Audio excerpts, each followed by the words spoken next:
अस्सलामुअलैकुम। 3 संदूकचों में बिल तरतीब 216, 126 और 162 बयाज़ें रखी गई हैं।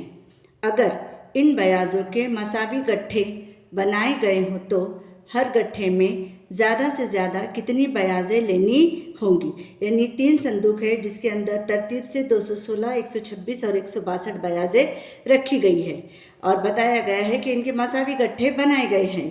तो हर गट्ठे में ज़्यादा से ज़्यादा कितनी बयाज़ें लेनी होंगी। ज़्यादा से ज़्यादा, जब भी किसी सवाल में ज़्यादा से ज़्यादा पूछा जाए तो हमें उनका मालूम करना है मुश्तरिक आदे आज़म यानी HCF। तो चलिए इनका मुश्तरिक आदे आज़म मालूम करते हैं। 216, 126 और 162।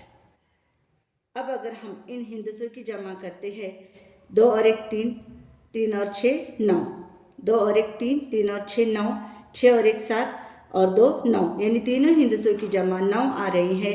तो ये एदाद 3, 6 और 9 से पूरी तरह से तकसीम हो जाएंगे। तो चलिए हम सबसे पहले इसे 3 से ही तकसीम करते हैं। 3 7 21, 3 2 6, 3 4 12, 3 2 6, 3 5 15, एक आ जाएगा यहाँ पे हो जाएंगे 12, 3 4 12। अब देखेंगे हम तो ये 7 और 2 9, 4 और 2 6, 5 और 4 9, तो ये फिर 3 से तकसीम होंगे। 3 2 6, 3 4 12, 3 1 3, 3 4 12, 3 1 3 और 3 8 24। अब हम यहाँ पर देखेंगे तो ये तमाम एदाद जुफ्त एदाद है, तो ये 2 से तकसीम हो सकते हैं। 2 1 2, 2 2 4, 2 7 14 और 2 9 18।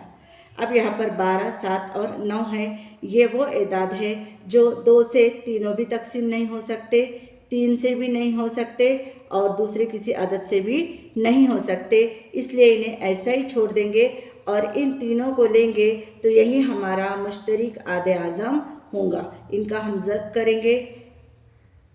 3 ज़रब 3, 3 3 9, 9 2 18। तो हर गट्ठे में 18 बयाज़ें रखी जाएंगी जो कि ऑप्शन नंबर 4 में दिया गया है। उम्मीद है आपको समझ में आ गया होगा। अस्सलाम वालेकुम।